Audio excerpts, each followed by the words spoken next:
مباشرت سے پہلے پہلے اس کو طلاق دے دی اور مہر مقرر تھا، مہر مقرر تھا، تو نصف مہر اس کو دینا پڑے گا۔ کتنا مہر دینا پڑے گا؟ نصف مہر۔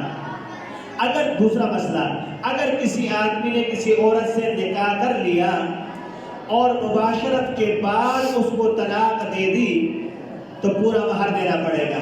پورا مہر، جب مہر مقرر ہو پورا مہر دینا پڑے گا۔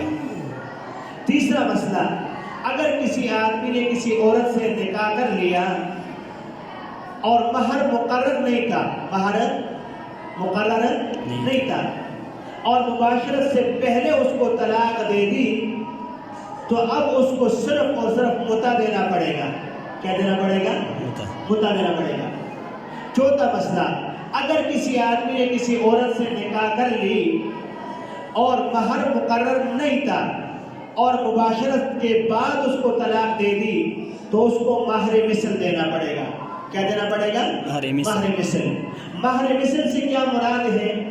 مہر مثل سے مراد یہ ہے کہ اس عورت کے خاندان کی عورتوں کا جو مہر ہے، بشرط یہ کہ عمر میں، حسن میں، زمانے کے اعتبار سے برابر ہو، ان کا جتنا مہر ہے اتنا مہر اس عورت کو بھی دینا پڑے گا۔